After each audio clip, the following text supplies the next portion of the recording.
mengembalikan anatomi jantung seperti normal dan juga adanya prosedur bedah paliatif yang dimana di sini adalah mengubah fisiologi hemodinamik yang untuk membuat malformasi jantung yang ada itu menjadi lebih dapat ditoleransi. Yang dimana prosedur bedah paliatif ini adalah merupakan tahapan untuk persiapan dilakukan perbaikan korektif yang definitif.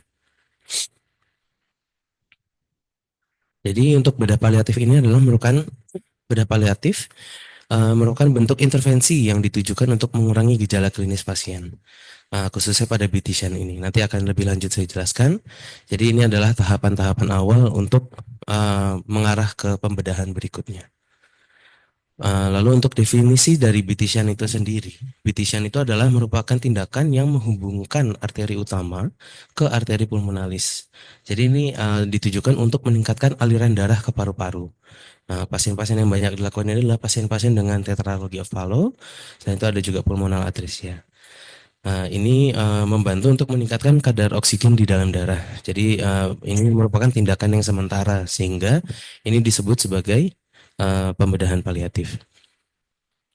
Untuk tujuan BT Shunt, jadi ini adalah meningkatkan aliran darah ke paru secara terkontrol dan juga mempertahankan preload yang memadai untuk mencegah terjadi hemodilusi dan mempertahankan afterload, yaitu resistensi pembuluh darah sistemik dan tekanan diastolik untuk mempertahankan tekanan perfusi koroner.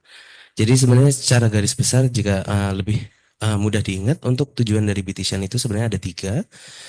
Yang pertama itu adalah volume training yang dimana akhirnya untuk mencapai LV training dan juga untuk meningkatkan aliran darah ke paru-paru sehingga mengurangi gejala-gejala seperti spell dan juga gejala sianotik dan juga untuk menyiapkan dari LPA maupun RPA untuk mencapai tujuan dapat dilakukannya total koreksi ataupun untuk meningkatkan ukuran dari LPA RPA tersebut sesuai dengan half size dan juga half size-nya dari tabel Ferritin. Untuk indikasi dari pembedahan ini, jadi indikasinya untuk meningkatkan aliran darah paru, untuk meningkatkan pertumbuhan ukuran dari arteri pulmonalis dan juga untuk persiapan dari kalau misalnya pembedahan definitif itu tidak mungkin dilakukan. Ini pada pembedahan pada single ventricle, BT-Shunt itu dikerjakan jika didapatkan adanya menurunnya atau rendahnya pulmonary blood flow, sehingga diperlukan adanya systemic to pulmonary shunt. Ini ada beberapa contohnya, ada AR BT-Shunt modified dengan central shunt. Ini contoh-contoh kasusnya itu ada atresia tricuspid, stenosis pulmonal, atau tadi juga TOF. Kalau TOF itu kan mengarahnya nanti ke Bivan, Bivan surgery. Jadi ini untuk jenis-jenisnya.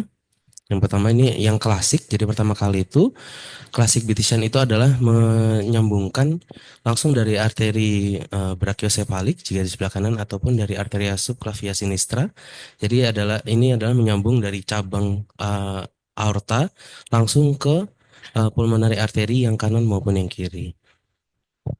Nah, kalau untuk yang klasik ini nanti dia memiliki beberapa kelebihan dan juga ada kekurangannya. Kalau yang kelebihannya mungkin karena dia merupakan autologus, jadi untuk resiko terjadinya trombus, resiko terjadi infeksi itu lebih kecil. Namun salah satu komplikasi yang paling sering itu adalah terjadinya kematian jaringan ataupun pertumbuhan tangan yang mengecil karena aliran darah, suplai darah yang mengarah ke tangan yang disuplai dari arteri tersebut itu terputus, jadi bisa menyebabkan ukuran dari tangannya mengecil dan juga pertumbuhan yang tidak baik. Lalu untuk ini yang klasik, lalu yang modified. Jadi kalau modified itu ini menggunakan PTFE ataupun menggunakan Gore-Tex. Jadi merupakan bahan sintetik. Ini menyambungkan sama. Jadi dari arteri brachiosepalik maupun dari arteri subclavia kiri itu disambungkan langsung ke LPA maupun RPA. Cuman memang kalau yang ini sama ada kelebihan dan juga kekurangannya. Untuk yang kelebihannya karena dia tidak memutus aliran darah ke perifer tangan, jadi untuk resiko terjadinya pertumbuhan terhambat di tangan itu juga lebih kecil. Tapi resiko terjadinya sumbatan, trombus ataupun infeksi itu lebih besar karena eh, mau gimana pun Gore-Tex ini adalah merupakan benda asing, jadi bisa bisa dibaca, bisa diterima tubuh itu sebagai antigen sehingga reaksi-reaksi hemostasis dari pasien itu juga bisa menyebabkan terjadinya trombus dan juga infeksi. Lalu untuk teknik operasinya, jadi untuk approach dilakukan inhibition itu ada dua. Yang pertama dengan sternotomi dan juga torakotomi. Kapan kita lebih memilih sternotomi, kapan kita lebih memilih torakotomi? Untuk secara umum, memang untuk sternotomi itu memiliki approach yang dimana baik untuk mengekspos semuanya. Jadi, jika pada pasien-pasien yang dari hasil preoperasinya itu bisa dikatakan ambigu, tidak terlalu jelas, jadi salah satu fungsinya dilakukan sternotomi ini juga merupakan bentuk diagnostik.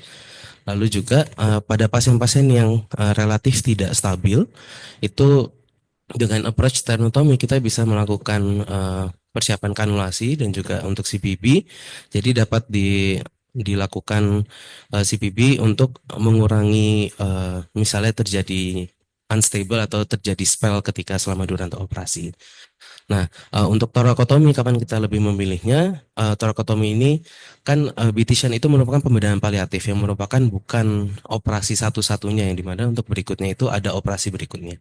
Ketika kita melakukan operasi berikutnya yang dimana kita akan memanipulasi jantung itu sendiri, otomatis kita akan membuat luka di bagian stenotomi. Jadi ketika kita operasi berikutnya dengan approach sternotomi, jika sebelumnya dilakukan secara sternotomi juga ada resiko-resiko perlengketan dan juga ada resiko-resiko infeksi jika dilakukan luka yang sama. Tapi tetap yang namanya operasi itu tetap surgeon preference. Ada juga yang menganut kalau sternotomi, kalau misalnya memang pembedahan beberapa tahap, tetap dilakukan sternotomi dengan harapan luka yang dibuat itu hanya satu. Jadi tidak membuat apa bekas luka yang beberapa.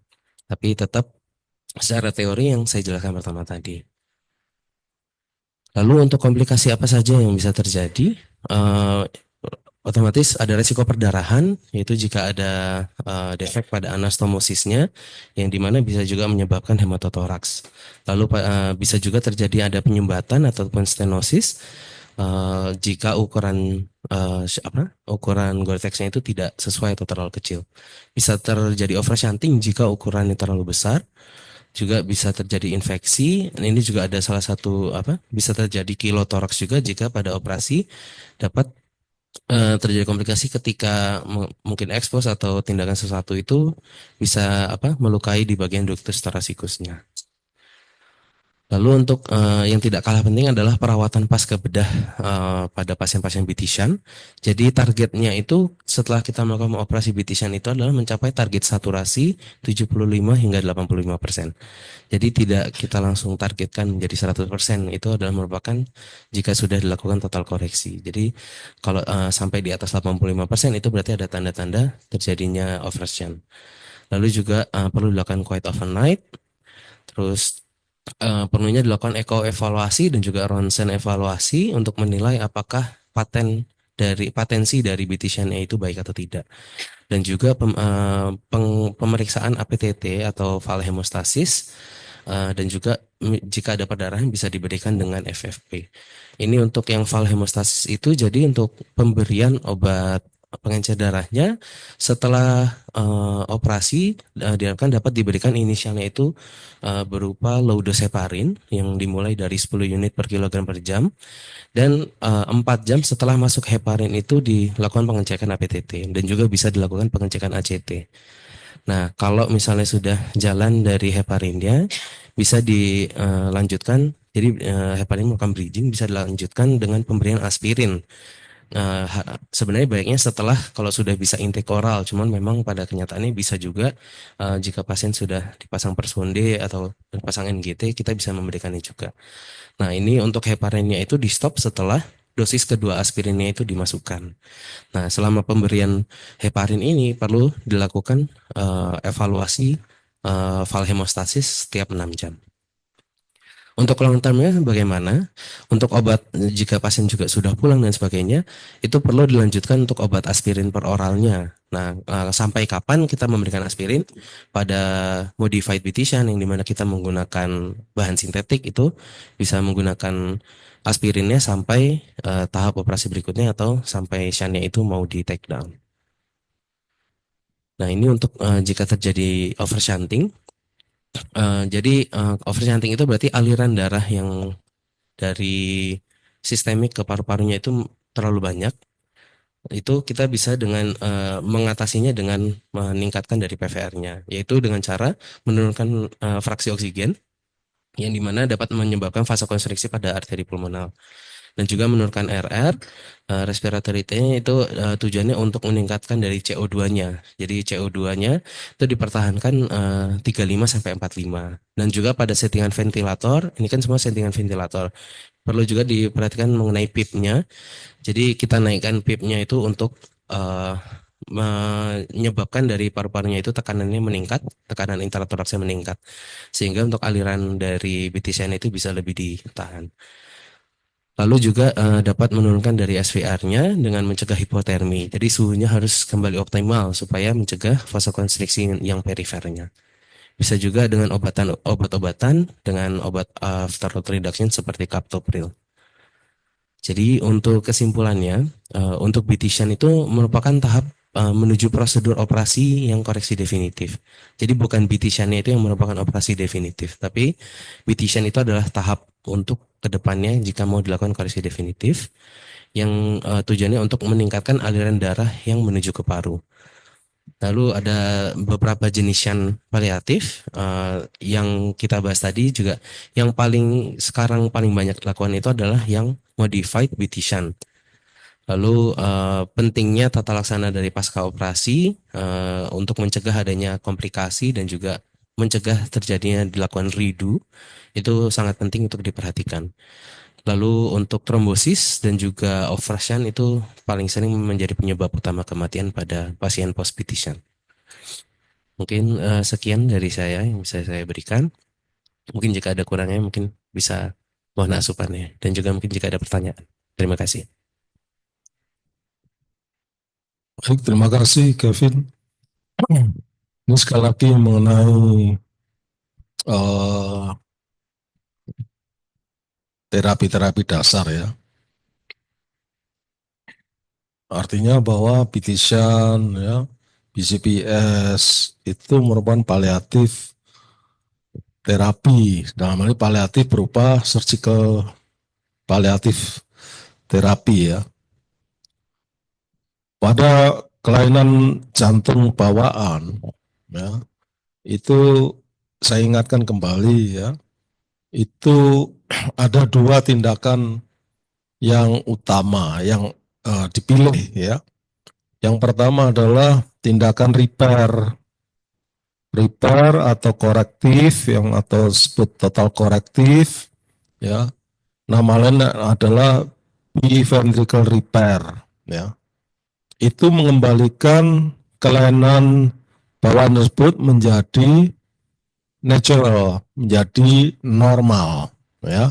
Menjadi normal seperti jantung normal. Ini harus kalian pahami, kalian ketahui apa yang disebut jantung normal. Jantung normal itu kan ada 4 chamber, 2 atrium kiri dan kanan, dan 2 ventricle kiri dan kanan. Kemudian ada great arteries, yaitu aorta dan arteri pulmonalis. Kemudian ada sistem vena, ya. Jadi kalian harus memahami tentang eh, anatomi dan fisiologi dari jantung, ya, supaya bisa mengetahui apa yang akan dikerjakan ketika ada kelainan jantung, terutama kelainan berupa kelainan kongenital, yaitu kelainan anatomi yang berdampak pada fisiologinya, ya kan? Berdampak pada fisiologi, berdampak pada fungsi. Sehingga atas dasar itu eh, Pilihan pertama adalah repair tadi. Repair dimaksud adalah repair anatomi, anatomically repair. Artinya mengembalikan jantung yang ada masalah kelainan anatominya dikembalikan menjadi anatomi yang normal. Sehingga diharapkan kalau anatominya sudah dibetulin, diharapkan fungsinya juga akan menjadi normal. Sehingga kalau fungsinya sudah menjadi normal, harapan ke depan adalah pasien akan mengikuti tumbuh kembang yang normal seperti anak normal. Jadi itu idealnya, ya. Itu adalah idealnya. Masalahnya repair atau korektif, ya, atau preventive repair itu mempunyai syarat, ya, mempunyai syarat. Seperti yang kalian ketahui, syarat untuk dilakukan repair atau korektif, ya, itu tidak boleh ada kelainan pada arteri pulmonalisnya, baik kiri maupun kanan, cabangnya ke paru kiri, ke paru kanan, tidak boleh ada kelainan di situ. Kelainan apa? Biasanya ada hipoplastik, ya, artinya size-nya nggak mencukupi, ya. Nah, itu tidak boleh ada. Dan juga tidak boleh ada masalah pada ventrikel kiri. Sebab kalau ada masalah pada ventrikel kiri, ketika kamu maksa melakukan korektif atau repair, ya, hasilnya adalah pasien mati karena kegagalan dari ventrikel kiri sebagai pompa sistemik karena nggak berkembang, ya. Sehingga persyaratannya yang diperlukan adalah persyaratan paru, ya, pembuluh darah menuju paru yaitu arteri pulmonalis, dan persyaratan dari intrakardiaknya sendiri yaitu ventrikel kiri. Itu adalah persyaratan yang umum, ya, persyaratan yang umum. Nah, kalau dua persyaratan umum itu sudah terpenuhi, berarti kita kan berpikir, oh ini bisa kok dilakukan korektif atau repair, ya. Itu pertimbangannya di situ. Tapi ketika persyaratannya satu aja nggak terpenuhi, jangan maksa. Kenapa jangan maksa? Berarti kalau segala sesuatunya, parameternya itu memungkinkan untuk korektif atau repair, tapi ada satu dua yang memenuhi syarat, ya harus dilakukan paliatif dulu. Supaya setelah dilakukan paliatif, supaya kedepannya itu bisa syarat yang kurang itu bisa terpenuhi sehingga bisa dilakukan definitif atau korektif, ya. Ini yang kaidah pertama yang harus kalian pegang, ya. Nah, bagaimana dengan kelainan yang kompleks? Kelainan kompleks kalau tidak memenuhi satu dari syarat-syarat tersebut karena terlalu kompleks, ya. Ada kelainan katup, kemudian ventrikel kirinya itu nggak berkembang baik, ya. Kemudian arteri pulmonalisnya juga tidak berkembang dengan baik, maka arah ke depan adalah bukan dilakukan anatomical repair, bukan dilakukan ventricle repair, karena nggak memenuhi syarat. Apa yang akan dikerjakan? Yang akan dikerjakan adalah yang disebut univentricle repair, ya, gampang toh, tinggal pilih ventricle repair. Kalau nggak bisa ya univentricle repair, gampang toh. Jadi itu adalah panduan untuk yang ujian, ya, ujian profesi biasanya ditanyakan. Gampang sekali itu pilihannya, nggak usah berbelit-belit, ya. Sedangkan univentricle repair itu namanya juga univentricle repair, mempunyai syarat juga, ya, memenuhi syarat, memerlukan syarat juga. Jadi ending dari univentricle repair itu so far sampai saat ini masih merupakan suatu prosedur Fontan, ya. Fontan, lebih dari Fontan nggak ada lagi so far. Ya ada intinya yaitu transplantasi jantung dan paru, ya. Nah, kalau sudah Fontan, endingnya univentricle repair itu univentricular repair itu identik dengan Fontan. Dan Fontan mempunyai persyaratan yang dulu disebut uh, commandments ya, 10 commandments. Sekarang tinggal 4 atau bahkan 5 ya. Itu kalian pelajari. Kalau misalkan belum memenuhi syarat untuk Fontan, tentu saja harus dilakukan paliatif lain ya. Misal Fontan itu tidak bisa langsung ya, tidak bisa langsung, harus dilakukan tahap pertama yaitu Grenchen atau BCPS, Bidirectional Cavopulmonary Shunt, BCPS, atau namanya ada Grenchen ya. Itu kenapa sih harus BCPS dulu? Sebab kalau langsung dilakukan Fontan, pasien atau jantung pasien itu tidak bisa tiba-tiba ada dan mendadak anatomi sehingga mengacaukan fungsi, ya tidak bisa.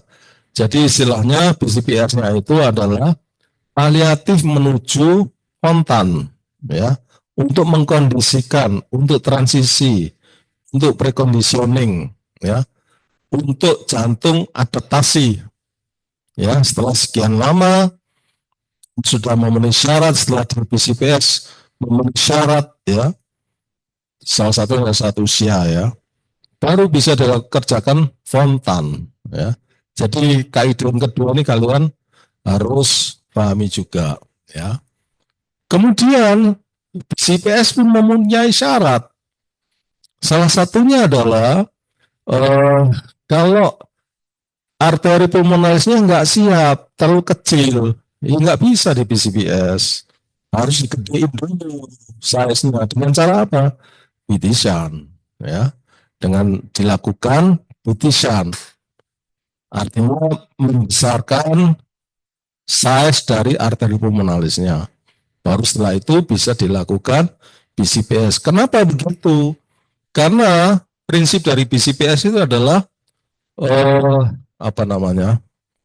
Bukan pressure yang tinggi diminta, ya, tapi dia adalah suatu fisiologi, ya, aliran fisiologis. Jadi dari vena ke vena. Vena pertama adalah vena cava superior. Vena kedua adalah arteri pulmonalis. Namanya arteri, tapi karakteristiknya kan vena dia, ya, mengandung darah desaturated, ya. Jadi itu yang kalian harus pahami, paham ketiga itu, ya. Oke, kemudian mengenai bitisan sendiri, ya. Bitisan tadi sudah saya sebutkan untuk paliatif. Paliatif apa? Paliatif biventricular repair dan paliatif untuk univentricular repair, ya. Sedangkan kata-kata paliatif di sini hati-hati, jangan terjebak seperti yang tulisan di awal tadi, ya. Paliatif untuk congenital kelainan kongenital ini, paliatifnya itu bukan seperti paliatif terapi pada penyakit yang lain. Katakan misalkan pada kelainan atau penyakit malignansi, ya, berhenti pada paliatif aja. Untuk apa? Untuk quality of life. Tadi kan disebut kualitas hidup. Bukan untuk ini. Jadi paliatif untuk cardiac congenital disease, paliatifnya itu adalah merupakan suatu transisi, kondisi transisi, ya, untuk jembatan aja menuju definitif, surgical definitif, ya. Jadi kalian harus bedakan paliatifnya congenital disease dengan paliatifnya malignancy disease. Kalau malignancy paliatif itu sudah stop sampai di situ. Tujuannya untuk quality of life, ya, harus paham ini. Tapi kalau paliatif untuk cardiac congenital itu bukan untuk quality of life sebetulnya, tapi adalah untuk bisa menuju ke definitif terapinya itu, ya, beda, ya. Nah, kemudian tadi disebut juga ada 3 tujuan. Saya nggak tahu ini menyadur dari referensi mana, ya. Kalau Palliatif cardiac congenital disease, palliatif misalnya BTSHAN di sini BTSHAN ya, itu memang ada 3 ya. Yang pertama yaitu meningkatkan aliran paru ke paru ya, sehingga dengan meningkatkan aliran ke paru itu menjadi tujuan kedua adalah ya, menjadi yang tadinya disaturasi menjadi saturasi yang memperbaik. Jadi memperbaiki saturasi ya, karena bertambah kan aliran darah ke paru ditambah dari sistem arterial ya, paham ya. Yang kedua dampaknya dari BTSHAN itu akan menginisiasi, mempromot pertumbuhan dari arteri pulmonalis. Kalau arteri pulmonalisnya sudah cukup, ya, half size-nya sudah cukup, nggak perlu di BTSHAN. Jadi BTSHAN itu dilakukan apabila arteri pulmonalisnya masih belum cukup size-nya, ya. Itu ya. Jadi BTSHAN itu menginisiasi, mempromot tumbuh kembangnya arteri pulmonalis, terutama kiri dan kanan.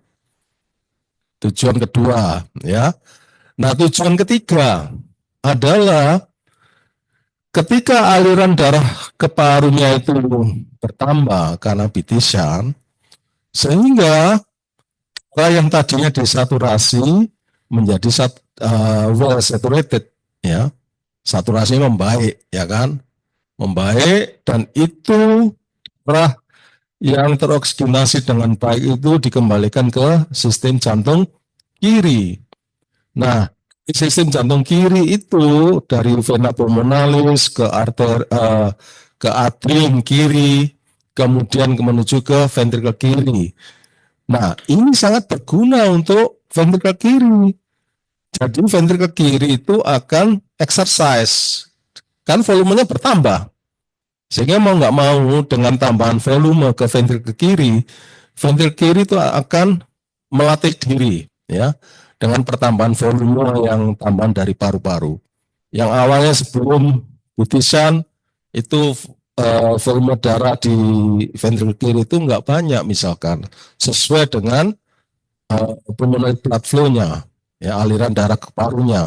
Ketika aliran darah ke parunya ditambahin melalui BTSHAN, otomatis darah yang kembali dari paru-paru ke jantung kiri, dalam hal ini adalah ventrikel kiri, bertambah. Sehingga itu merupakan satu faktor untuk jantung kiri itu berlatih, ya, paham ya, melatih diri. Sehingga apa hasil latihannya? Hasil latihannya adalah ventrikel kiri bisa berkembang, bisa ototnya menjadi tebal. Kayak kalau orang exercise itu ya, kayak si Rizal itu ya, jadi tebal karena rajin berlatih ototnya. Ya, jadi ototnya jadi membesar, ya.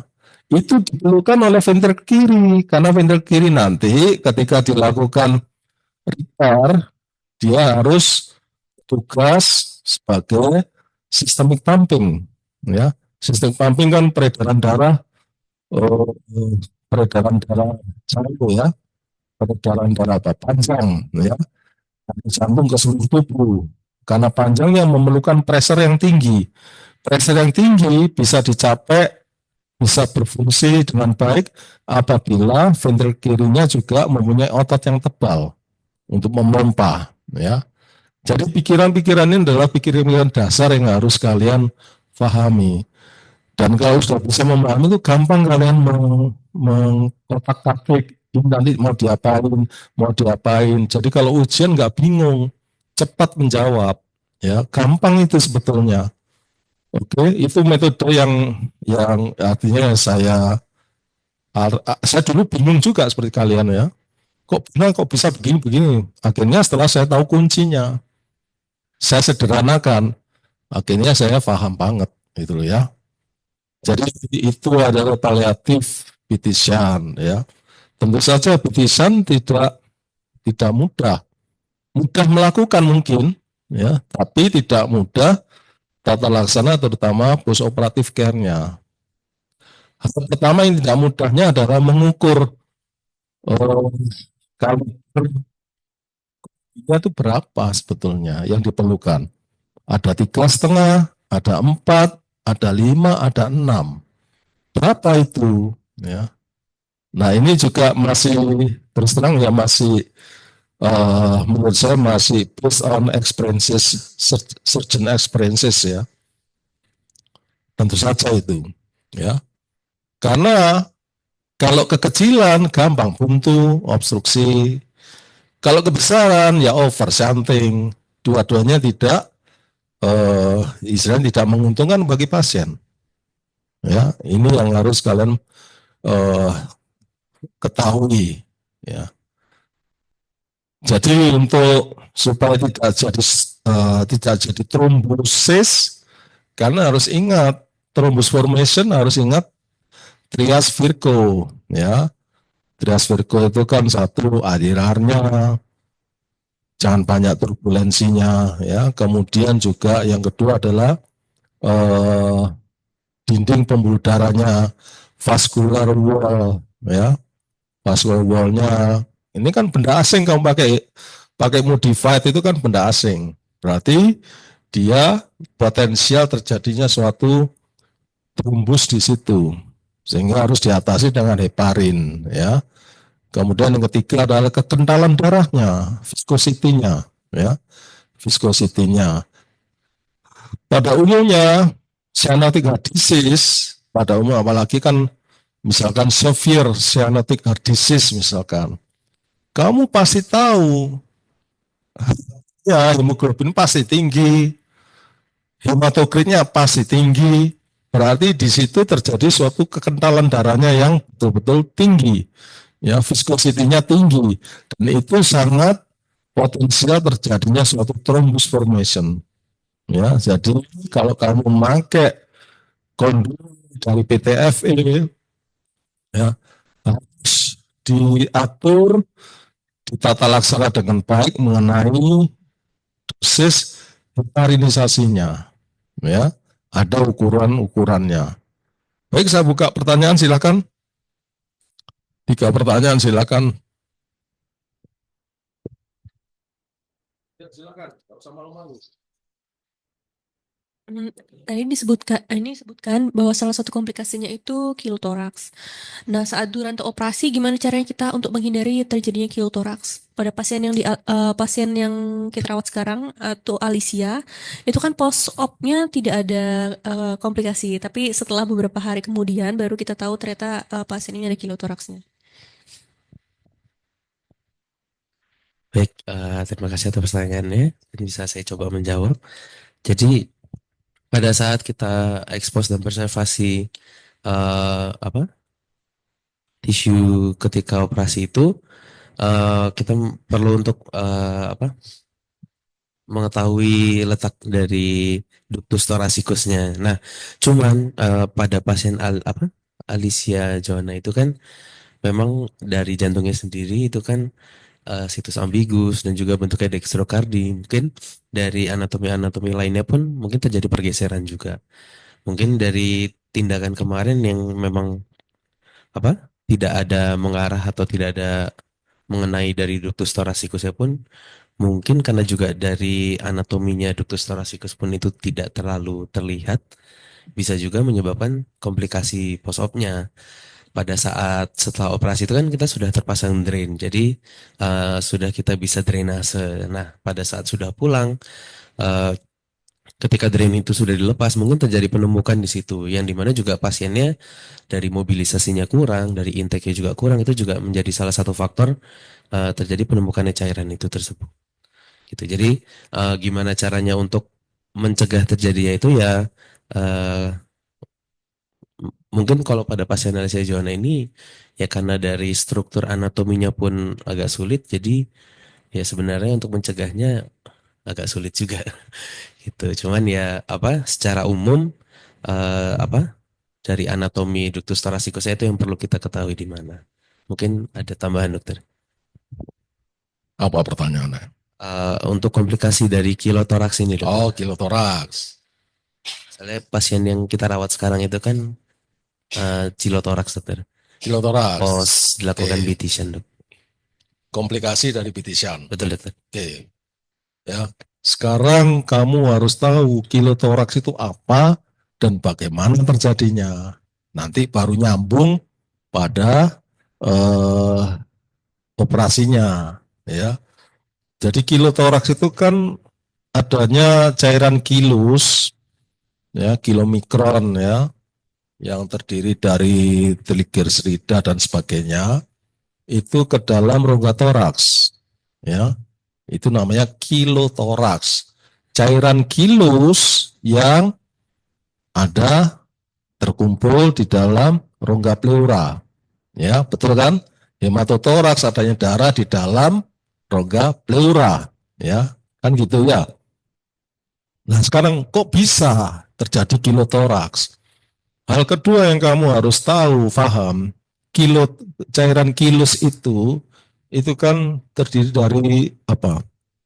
Trigliserid, asam-asam lemak gitu loh ya. Dan itu sangat diperlukan tubuh. Melalui jalur apa? Jalur apa? Jalur limfatik. Jalur limfatik, ya. Lah jalur limfatik pembuluh limfa, ya, artinya pembuluh limfa. Pembuluh limfa itu yang paling utama adalah ductus thoracicus. Betul? Nah, ductus thoracicus kamu harus tahu anatominya dari mana ke mana, dia melintang kemana, artinya rutenya kemana, ya. Sehingga kalau terjadi injury pada ductus thoracicus atau cabang-cabangnya, yaitu pembuluh limfa, berarti kan kalau sudah terjadi injury berarti kan kebocoran terjadi, sehingga terjadi suatu penumpukan cairan kilus yang namanya kilotoraks, ya. Sehingga sekarang kalau sudah tahu mekanisme terjadinya itu, patofisiologinya, baru kamu sambungkan ke operatifnya. Jadi kan kalau kamu tahu jalurnya, rutenya, cairan kilus di ductus thoracicus itu dari mana ke mana, ya, itu akan tahu bahwa terutama sudah beberapa kali saya sampaikan, kalau operasi BCPS atau gland shunt dan BT shunt, karena kan memanipulasi arteri pulmonalis kanan, ya, kamu kan harus membebaskan arteri pulmonalis kanan, RPA, ya. Itu jangan ditelanjangin betul, ya. Jangan ditelanjangin betul. Sebab dengan menelanjangi, mengekspos, totally expose, terutama di sisi posterior dan inferior dari arteri RPA tadi, itu potensial terjadinya injury pada limpa di situ, ya. Seringkali terjadi seperti itu karena terlalu eksposnya terlalu telanjang, ya. Menelanjangi berarti potensial terjadinya suatu injury pada saluran limfa di situ dan potensial terjadi suatu kebocoran yang namanya kilotoraks, ya. Jadi dari situ, jadi tipnya adalah jangan ekspos mengelupas terlalu telanjang pada daerah posterior maupun inferior dari RPA, ya. Itu. Kemudian yang kedua adalah kalau misalkan kilotoraks itu terjadinya biasanya pada hari kelima atau hari ketujuh pasca operasi, baik gland shunt maupun BT shunt, ya. Gland shunt atau BT shunt. Biasanya cairan yang keluar adalah serus dulu, lama-lama jadi seperti milky, ya, seperti cairan susu di situ. Oke, paham? Jelas ya? Oke, pertanyaan lagi, silakan. Ya, kita. Izin dok, mau tanya kan tadi ada yang classic beautician sama yang modified bitisan itu apakah tata laksana post-op-nya sama atau ada yang berbeda, dokter? Baru yang kedua, apakah ada maksimal perdarahan post-op yang tolerable buat kita memulai heparinnya? Jadi di perdarahan yang seberapa yang baru kita boleh start heparin? Baik, terima kasih Dr. Gita untuk pertanyaannya. Untuk pertanyaan pertama tadi mengenai classic bitisan. Apa? Oh, tata laksana post-opnya. Oke. Baik, untuk classic bitisan itu kan menggunakan autologus ya. Jadi kita menggunakan arteri kita sendiri yang dimana bedanya dengan modified menggunakan sintetik atau benda asing. Kalau yang sintetik benda asing itu kita kan perlu dilakukan antitrombotik agent supaya mencegah terjadi agregasi platelet yang merupakan reaksi karena memasukkan benda asing itu. Nah, kalau pada yang klasik itu yang saya baca itu kita mungkin ada beberapa penganut yang memberikan aspilat juga. Cuman untuk yang saya baca itu juga sebenarnya perbedaan dari klasik dan modified itu post-opnya salah satunya tidak perlu dilakukan heparinisasi dan juga pemberian aspilat pada pasien yang klasik bitisan. Kalau target dari perdarahannya itu kapan kita boleh mulai heparinisasi, yang saya tahu, yang saya baca itu juga sama seperti produksi drain pada biasanya. Itu kan tidak melebihi 3-5 cc per kilogram per jam. Kalau misalnya ada di atas itu berarti kan ada tanda perdarahan yang masih aktif, yang dimana perlu kita kontrol dulu, bisa secara medical maupun surgical. Kalau misalnya memang tidak tertangani secara medical, ya merupakan salah satu indikasi untuk dilakukan resurgical hemostasis. Nah, jika memang sudah terkendali dari perdarahannya itu, baru kita bisa melanjutkan ke heparinisasinya. Mungkin seperti itu, Dok. Mungkin ada tambahan. Gitu.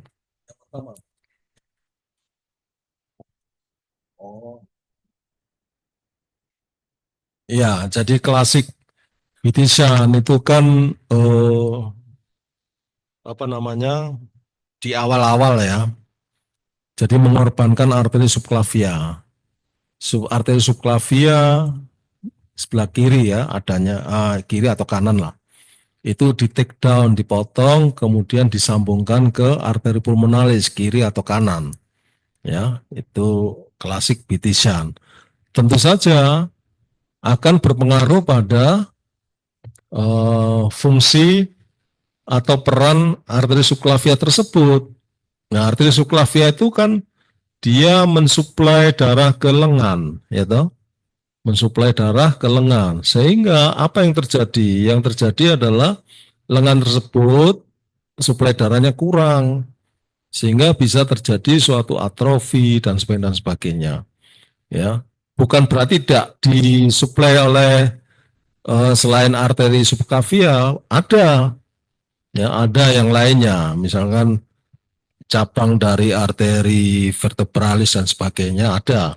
Juga ketika arteri subclavia itu dipotong, akan terjadi suatu mekanisme pembentukan angiogenesis, yaitu kolateral-kolateral yang terbentuk untuk memaintain lengan tersebut. Tapi kan nggak cukup, ya nggak cukup.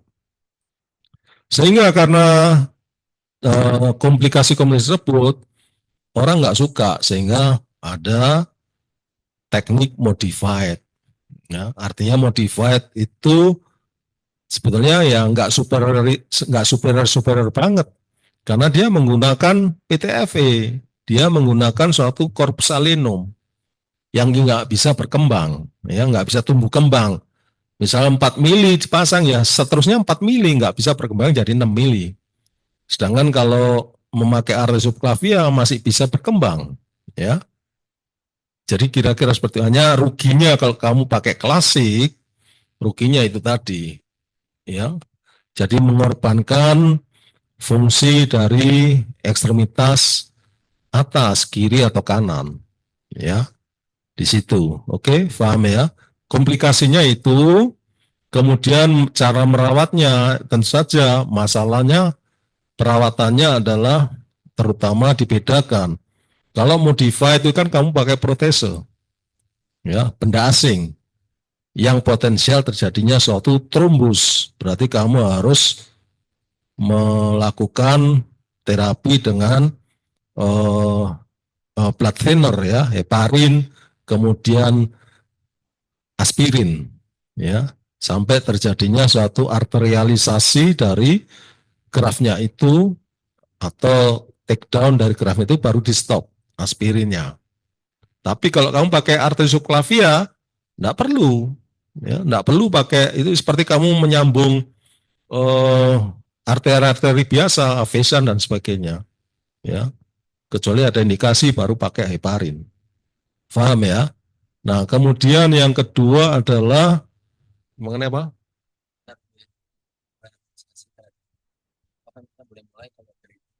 Oh ya, jadi itu mengikuti kaidah umum. Kalau perdarahan lebih dari 4 mili per kilogram berat badan per jam, ya harus dibuka. Apapun penyebabnya, jangan berkilah lagi, oh ini medikamentosa, jadi tambah FFP, tambah macam-macam. No. Ya, ikuti prinsip better look than never. Ya. Jangan di terapi perdarahan terus, jangan. Itu ongoing proses. Lebih baik surgical hemostasis. Ya. Kalau bolehlah misalkan, jadi istilahnya itu post operatifnya itu kamu harus tahu trennya, ya, trennya. Bukan kumulatifnya, tapi tren every hour. Ya, tiap jam diukur. Ya, kalau sudah jam pertama, jam kedua, jam ketiga rata-rata 4 mili per kilogram badan jam, buka. Jangan diterapi lagi. Terapinya cuma satu, buka. Eksploratif terapi, ya, surgical hemostasis. Bahwa jam atau 2 jam kamu boleh masukkan air dan sebagainya, trombosit dan sebagainya. Tapi kalau sudah lewat itu tetap perdarahannya ya tetap akan, ya sudah, cuma satu. Enggak boleh terlambat, enggak boleh. Oke? Jelas ya? Last question, silakan. Yuk.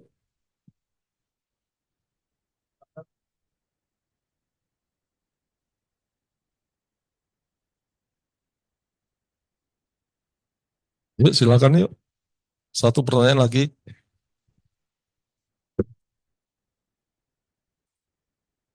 Berarti kita prefer untuk, kan biasanya kan kita pakai vessel loop gitu dok, untuk vessel loop atau sesuatu untuk ngangkat apa LPA atau RPA-nya untuk beautician. Nggih, untuk apa sih jam? Nggih, vessel loop, pakai vessel loop. Ya. Nggih. Berarti kalau tadi yang dokter ngendikan itu sebisa mungkin kita jangan mencederai bagian posterior inferior. Itu berarti kita better pakai klem mawon, dok. Jadi yang biasa kita lakukan, pertama identifikasi RPA atau LPA. Ya, RPA atau LPA terserah mau yang mana. Biasanya lebih sulit kalau aksesnya itu stenotomi. Kamu kalau melakukan L beautician itu lebih sulit. Lebih gampang R beautician, ya. Kalau stenotomi. Tapi kalau misalkan kamu torakotomi kiri itu lebih mudah ya untuk mencapai subclavian arteri, ya, left subclavian arteri. Nah, kemudian setelah mengidentifikasi RPA di tangan kanan ya, RPA yang saya sebutkan tadi, sebaiknya jangan membongkar jangan terlalu membongkar posterior atau inferiornya, ya. Jangan terlalu, artinya jangan terlalu eksesif, jangan terlalu berlebihan, ya. Tentunya dengan right angle, hati-hati, kemudian dipakai silastik itu, kemudian dibebaskan secukupnya. Kalau saya menggunakan klem, ya, menggunakan klem yaitu Satinsky atau siklem ya, apa namanya? Iya, kita sebutnya siklem ya. Klem arteri yang bentuknya bengkok itu, ya. Atau kalau memang sulit, ya bulldog, pakai bulldog kiri dan kanan, ya. Nggak apa-apa. Jadi yang penting kamu melakukan suatu anastomosis pada pitisian. Kaidah pertama, prinsipnya kamu lakukan yang pertama kali yang harus dianastomosis adalah bagian paling sulit dulu, ya. Kan arteri pulmonalis kan jahitnya kan sulit di dalam kan. Jadi kamu dulukan dan harus rapi, harus betul-betul tidak terjadi perdarahan. Ya, baru setelah itu ke arteri brachiosephalika atau subclavian, itu kan di depan mata. Ya, harusnya lebih mudah. Ya, dan harus mempertimbangkan selain diameter grafnya itu, kamu juga mempertimbangkan panjangnya. Kenapa? Kalau pas-pasan ya bagus pas-pasan. Tapi anak ini kan tumbuh kembang. Kalau kamu pas-pasan ya, kamu ukur 5 cm. Kamu pas protesenya kamu potong 5 cm. Setahun lagi anak itu gede. Sehingga apa yang terjadi? Graf itu kan nggak tumbuh protesnya itu. Sehingga akan berpengaruh pada sisi dari arteri brachiosephalika atau yang kanan. Pasti terjadi sesuatu, king dan sebagainya. King ya, apa ya, narik gitu loh ya. Karena ini nggak tumbuh. Sehingga kamu harus mempertimbangkan lebihkan ya. Kira-kira untuk anak ini tumbuhnya nanti misalkan ya, kamu ukur 5 cm. Saya mau kasih 7 cm aja ya. Supaya ada ketika anak ini tumbuh kembang itu grafnya bisa mengimbangi. Kita bisa bayangkan ya. Oke, jadi gitu ya.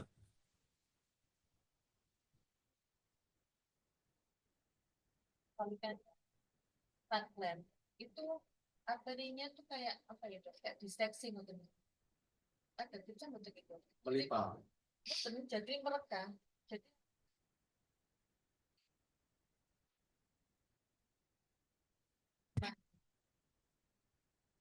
Ya itu technical error. No, jadi klaimnya itu kan melungker begini, ya. Sehingga pertama Dokter Haryadi itu pernah waktu saya bimbing. Haryadi tahu Dokter Haryadi? Haryadi Hatta, ya. Waktu itu dia stase di sini saya bimbing, pitisian, robek nggak karu-karuan. Karena apa? Kamu harus tahu bahwa arteri pulmonalis itu dindingnya adalah venus, bukan dinding arteri, ya, dan tipis. Jadi hati-hati. Sehingga kamu harus bukan puncture ya, dengan pisau 11, ya, kamu buka sedikit, baru kamu dengan pot scissor, ya, kamu lebarkan, ya, sesuai dengan ya penampang grafnya, tapi bukan penampang asli, penampang miringnya, ya, penampang miringnya. Nah setelah itu baru kamu lakukan anastomosis. Jadi kalau robek itu jelas adalah technical error. Apa? Di brachiosephalikanya robek.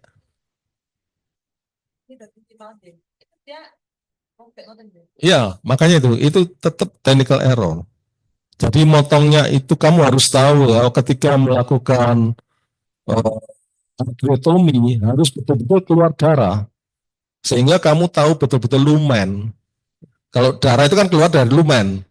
Nah, ketika sudah keluar darah, kamu suction dulu, darah sisa ya, baru kamu masukkan pouch sesuai, harus all layer.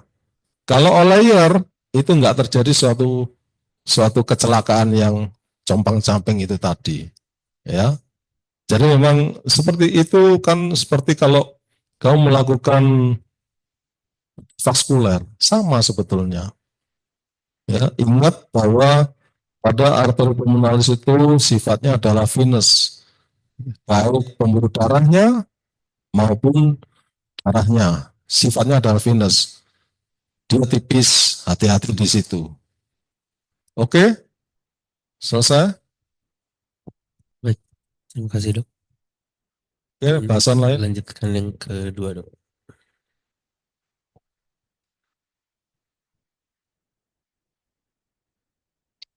Selamat siang dokter, izin melanjutkan untuk bacaan kedua dengan judul teknik kanulasi pada operasi bedah jantung pediatri.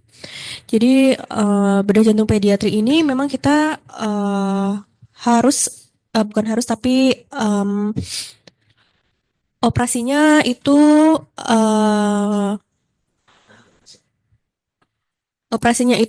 dibantu dengan mesin CPB yang fungsinya adalah mengalirkan dari darah dari tubuh, kemudian fungsinya dialihkan ke mesin jantung paru atau CPB. Nah, darah ini akan didrainase dengan sistem gravitasi, yaitu dari SVC IVCRA menuju ke mesin CPB, kemudian dari mesin CPB itu dikembalikan lagi ke sistem arterial tubuh. Nah, dari mekanisme ini itu harus melalui kanulasi yang dipasang melalui kanulasi arteri maupun kanulasi vena. Nah, dari kanulasi arteri ini itu kita bisa memilih beberapa sites, yaitu dari proximal aorta, biasanya di bagian inferior sedikit dari bagian cabang pertama, kemudian bisa juga dari arteri illuminata, kemudian juga bisa dari bagian distal dari arcus aorta, femoral, arteri iliaca eksterna maupun subclavia atau axillary. Nah, masing-masing pemilihan ini itu tergantung dari jenis operasinya yang kita rencanakan dari sebelumnya. Masing-masing kanul ini itu juga memiliki beberapa bentuk. Itu bisa dari right angle tips, yaitu bentuknya ada derajatnya, yaitu biasanya sekitar 90 derajat, dan masing-masing ini ada bahannya, ada yang dari logam atau dari plastik. Kemudian taper ini bentuknya runcing di bagian sisi distalnya. Kemudian flank ini ada semacam ulirnya, yaitu untuk mencegah supaya tidak terjadi perdarahan. Kemudian yang kita tahu ini beberapa komplikasi yang bisa terjadi pada saat kanulasi arteri, yaitu pada saat kita insersi kanulnya. Kemudian yang kedua bisa terjadi bleeding. Yang ketiga itu kita bisa merobek dari dinding arteri, ataupun terjadi malposisi saat kita insersi. Bisa jadi kanulnya itu bisa terlalu panjang atau misdireksi ke arteri brachiocefalika, atau kanulnya ini pemilihannya terlalu kecil sehingga menimbulkan jet effect. Kemudian yang kelima, ini bisa terjadi emboli dari aterum pada kasus biasanya pada kasus pasien dewasa. Kemudian yang keenam, bisa terjadi pada saat kanulnya itu dipersiapkan, itu belum baik untuk persiapannya sehingga ada udara di dalam line-nya. Kemudian bisa juga terjadi injury pada dinding bagian posterior. Nah, untuk apa sih yang perlu kita perhatikan saat kita itu melakukan kanulasi arteri, yaitu kita harus melihat dulu dari tekanan sistemiknya. Tekanan sistemik ini kita lihat berdasarkan dari ABP, biasanya dari arteri radialis. Namun pada saat kondisi tertentu, pemasangan ABP ini bisa terjadi dumping, sehingga harus benar-benar dipastikan apakah monitor yang terpasang itu apakah benar real dari tekanan sistemiknya. Kemudian juga bisa terjadi asymmetric cooling dari leher pasien karena adanya malposisi dari kita kanulasi aortanya. Kemudian bisa terjadi facial edem atau dilatasi pupils karena mungkin ya tadi itu karena posisi dari kanulnya itu yang salah. Kemudian dari efek yang tadi kita memilih ukuran kanulnya itu bisa terjadi sandblasting effect, yaitu misalnya pada saat ini, contohnya pada saat gambar D ini kanulnya terlalu kecil sehingga alirannya itu deras hanya ke satu sisi sehingga menimbulkan percikan atau jet effect ke dinding bagian yang lain sehingga bisa menyebabkan diseksi pada dinding bagian dalamnya atau intima. Nah, kemudian untuk kanulasi vena, ini tadi yang saya bilang. Jadi kanulasi vena ini mengikuti sistem gravitasi. Kemudian dia ada semacam sistem vakum yang mendrainase eh, dari bagian badan atau tubuh pasien menuju ke mesin CPB. Nah, jadi yang tadi itu, jadi prinsipnya yaitu venanya reservoir dari tubuh itu akan eh, turun melalui gravitasi dan menuju ke reservoir vena. Nah, untuk kanulasi ini juga dipengaruhi dari intravascular volume atau compliance dari vena, kemudian tonus simpatetik, kemudian juga adanya gerakan dari vena saat kita menjalankan mesin CPB-nya. Dan masing-masing kanulasi vena ini ada berbagai tipe. Ada pertama itu bikaval, yang kedua single atrial, yang ketiga cavo-atrial atau two stage. Nah, yang di sebelah kanan yang gambar A ini itu merupakan kanulasi vena yang two stage atau cavo-atrial. Jadi dia masuk melalui RA namun diperpanjang ke IVC. Jadi seakan-akan ada dua kavum di sini. Nah, yang ini, yang gambar B ini adalah kanul bikaval karena ada dua kavum yang kita kanulasi. Nah, untuk selanjutnya ini ada teknik tahapan kanulasi pada operasi bedah jantung khususnya pediatrik. Nah, karena kelainan pediatrik ini kelainan kongenital, maka kita setelah kita melakukan stereotomi, biasanya kita akan preservasi dulu dari perikardnya. Kemudian sebelum memulai jahitan, kita juga eh, bilang kepada perfusi untuk memasukkan heparin setelah kita evaluasi PDA. Kenapa begitu? Karena jika nanti kita setelah evaluasi PDA dan akan PDA itu secara morfologi adalah pembuluh darah yang tipis dindingnya sehingga akan terjadi resiko untuk perdarahan sehingga apabila sudah memasuk heparin sebelum kita evaluasi PDA akan terjadi bleeding banyak. Kemudian setelah itu kita menyiapkan lines-nya dari table lines ke palm lines secara steril kemudian di bubble. Setelah itu dari bagian atas atau dari bagian bedah dari bagian dokter bedah ke bagian perfusi, kita bilang speed up untuk mengalirkan aliran dari mesin CPB-nya itu supaya tidak ada udara di dalam sirkulasi dari lines-nya. Setelah itu, apabila sudah tidak ada bubble, kita dapat bilang stop dan kita potong lines-nya itu. Nah, berikut untuk pemasangan dari tubing lines-nya, ini ada beberapa tubing yang biasanya kita persiapkan. Ada red, ini untuk disambungkan ke bagian dari aorta, kemudian blue, ini untuk bagian vena, dan tubing lain, blue, yellow, ini untuk suction, kemudian ada plegia. Nah, ini yang tadi saya bilang, sebelum setelah stenotomi, sebelum kita kanulasi, kita akan melihat perikard di sini. Nah, di sini biasanya kalau untuk pediatri ini untuk membuka perikard ini kita preservasi. Jadi untuk menyiapkan apabila nanti jenis operasinya contohnya ASD closure dengan pericardial patch atau TOF ada TAP. Kemudian setelah itu kita tegel perikardnya.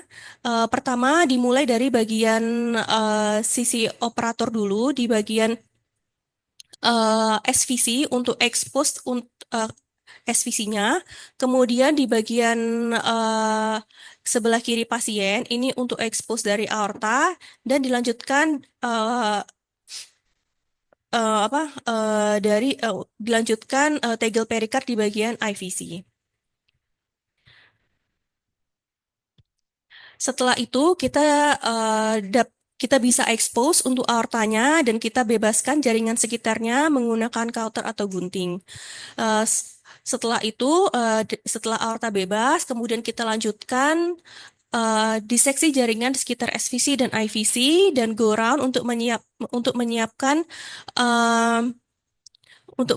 nanti bypassnya. Kemudian kita harus hati-hati saat go round SVC dan IVC untuk mencegah kerusakan dari vaskular bagian posterior. Nah, setelah semua jaringan itu bisa kita expose dari aorta, SVC, dan IVC, kita lanjutkan melakukan jahitan dari kanulasi. Yang pertama, kita bisa membuat jahitan kanulasi di aorta. Dibuatnya itu sedikit inferior dari arteri brachiosephalika, yaitu dengan ada dua teknik, ada bisa one pore string atau two pore string. Yang biasanya kita lakukan itu dua pore string. Yang jahitan pertama ini exitnya di bagian asisten, kemudian yang kedua exitnya di bagian operator. Kemudian setelah kita membuat jahitan aorta, kita lanjutkan dengan pembuatan jahitan SVC. Dibuatnya itu berbentuk seperti U-shape dengan dari bagian inferior, kemudian ke bagian kranial dan keluar ke bagian dari bagian kranial ke bagian inferior dan keluar lagi di bagian kranial. Kemudian selanjutnya kita lanjutkan dengan membuat jahitan kanulasi IVC. Ini intinya sama tekniknya, yaitu kita menggunakan satu jahitan, yaitu awalnya dibuat jahitan dari sisi operator dulu, kemudian keluar ke sisi asisten. Berikut untuk skema jahitan kanulasinya yang tadi. Jadi dari jahitan pertama sisi aorta, ini jahitan pertama keluar di sisi asisten, kemudian jahitan kedua keluar di sisi operator, kemudian untuk jahitan SVC ini seperti bentuk U yang keluar ke bagian jahitannya keluar ke bagian kranial, dan untuk yang bagian IVC ini jahitannya keluar ke bagian asisten. Kemudian untuk memulai insersi kanul, ini kita harus cek ACT-nya. Apabila ACT-nya sudah lebih dari 400 dan tensi sistoliknya kurang dari 100, maka kita dapat lakukan insersi kanul. Kita harus cek dulu apakah tubingnya itu sudah siap digunakan. Maksudnya adalah untuk ukurannya dan untuk lens-nya itu sudah siap. Selanjutnya kita dapat membuka tunika adventisianya ini. Setelah itu kita setelah terekspos dari tunika adventisianya, kita dapat menggunakan blade 11 untuk dilakukan aortotomi secara horizontal dan dilakukan kanulasi dari aorta. Setelah kanulnya itu masuk, maka kita dapat melakukan senak atau snare. Kemudian setelah itu kita dapat menjahit dari sisi snare-nya dan kanul aortanya ke bagian kulit pasien.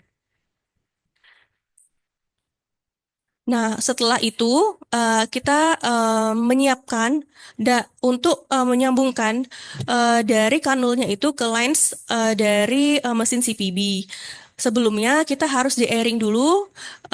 Setelah kita pastikan apakah kanulnya ini sudah tidak ada udara, maka kita dapat menyambungkan dengan menyambungkan lens dari mesin CPB.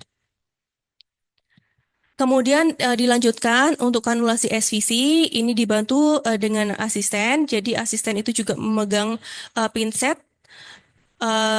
Setelah memegang pinset untuk expose, nah dan operator itu memegang blade nomor 11 untuk insisi. Kemudian kita dapat memasukkan kanul SVC-nya. Setelah dimasukkan kanulnya, maka kita lakukan seperti aorta tadi, dilakukan snare dan kita bisa melanjutkan dengan menyambungkan dengan lens dari venanya. Setelah itu kita lanjutkan dengan kanulasi IVC. Kanulasi IVC tadi ya prinsipnya sama juga dengan SVC, namun expose-nya agak sulit karena dia di bagian inferior. Kita bisa sama tadi, jadi dari asisten juga membantu untuk expose dengan memegang pinset, kemudian operator itu melakukan insisi secara longitudinal, kemudian kita bisa masukkan dari kanul IVC-nya dan di snare.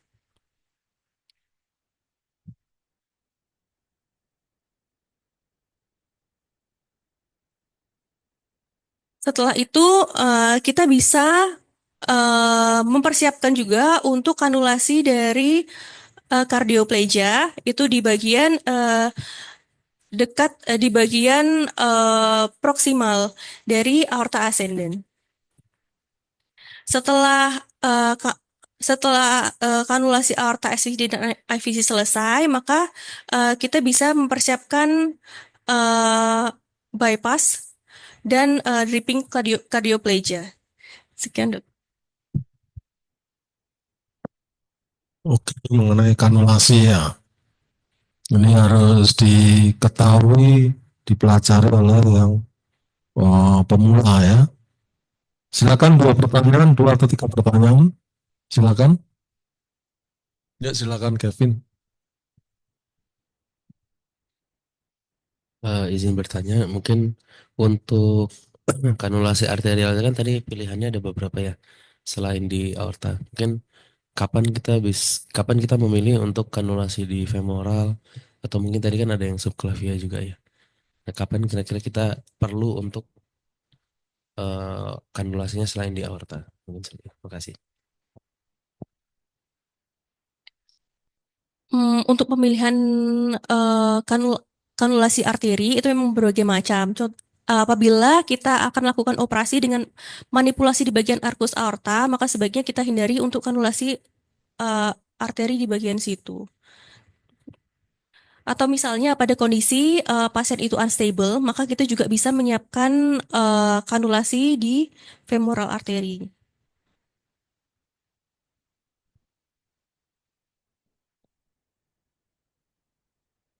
Tanya apa tadi? Kapan femoral, kapan aorta? Ya, Tadi juga ada pilihan yang subclavia gitu, Dok. ya. Kira-kira kita selain di aorta tuh kapan, Dok, kita bisa kanulasi tempat ini? Ya, ini pertanyaan sedikit advance ya. Prinsipnya yang penting arteri terkanulasi ya, di bagian manapun juga arterial toh. Ada beberapa cara atau metode opsional itu. Nah, karena ada beberapa pilihan, berarti kamu pilihan yang ada itu harus disesuaikan dengan kebutuhan kamu. Contohnya, misalkan pasien akan dilakukan review, ya, review tentang misalkan penggantian katup, misalkan. Yang dulu sudah dilakukan repair, berhasil, kemudian anak menjadi tumbuh dan kembang, sekarang repairnya jadi rusak, ya, sehingga karena anak sudah besar, sudah bisa dilakukan replace, misalkan. Berarti kan harus open heart lagi, namanya redo. Berarti kamu harus pikir bagaimana kanulasinya. Ya, boleh melakukan kanulasi aorta langsung di aorta ascendens, ya. Tapi kamu harus prepare melakukan kanulasi di femoral, jaga-jaga, misalkan. Nah, kalau nggak jaga-jaga, bagaimana? Bisa pilih. Saya femoral aja, lebih aman. Pertama, kamu harus mengetahui sisi aorta atau posisi jantung terhadap sternum. Kan redo itu kan pasti melekat kemana-mana, ya kan? Sehingga menyusahkan kamu melakukan kanulasi aorta seperti biasanya, ya, seperti yang pasien kita itu ya. Jadi harus dilakukan kanulasi femoral. Kesulitannya itu, ya. ketika posisi aorta dan jantung sudah sangat melekat dengan sternum, ya kamu harus melakukan kanulasi arterofemoralis dulu di situ. Ya, kalau kamu nggak mau, ya memang harus dilakukan di aorta sesungguhnya. Cuman caranya kamu harus hati-hati. Pertama, sternotomi pakai oscillating saw, ya. Jadi yang bukan sternum biasa, tapi oscillating untuk sternotomi pasien-pasien redu, ya. Setelah terbuka, kamu harus mencari, ya, aorta, vena cava, bebaskan dulu untuk kanulasi. Ketika kanulasi sudah terpasang, padahal kamu belum membebaskan jantung, kamu setelah kanulasi aorta dan vena cava, baru kamu harus on bypass langsung. On bypass setelah masuk mesin CPB, baru kamu membebaskan jantung, ya, membebaskan jantung. Jangan membebaskan jantung sepenuhnya ketika belum kanulasi. Kamu nggak bisa membackup. Kalau ada perdarahan bagaimana? Tapi kalau sudah kanulasi masuk CPB, istilahnya lebih aman kamu membebaskan jantungnya, ya, sampai betul-betul jantung bisa dibebaskan dan bisa diluksir untuk keperluan misalkan MVR misalkan, ya. Jadi memang tergantung kebutuhannya. Kalau kamu mau melakukan femoral cannulation, itu kamu harus prepare. Prepare apa? Ya kamu harus punya kanul femoral. Ya, kanul femoral mencapai aorta dan mencapai vena cava. Ya, kira-kira itu ya. Nanti sambil jalan nanti kamu akan tahu apa dan bagaimananya ya. Oke, one more question, silakan. Silakan, yuk. Yang beginner silakan ya, Pak Ibu.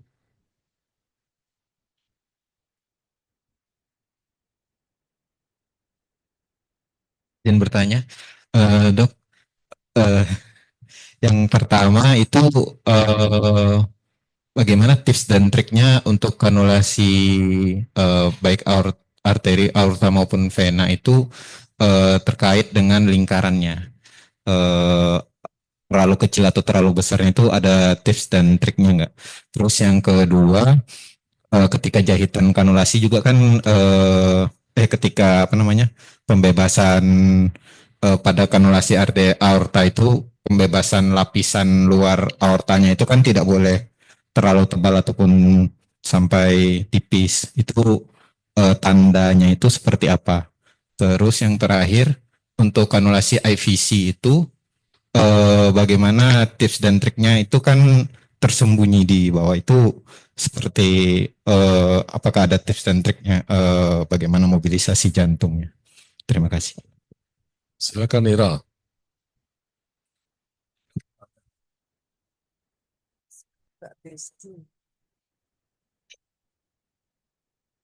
Kalau untuk menentukan lingkarannya, berarti ya kita harus melihat dari ukuran kanulnya dulu. Kita bisa pinjam dulu mungkin ke instrumen untuk lihat dari diameternya. Kemudian karena ini pada pediatri, sebaiknya kita bikin jahitannya jangan terlalu lebar agar nanti pada saat kita dekanulasi tidak terjadi stenosis.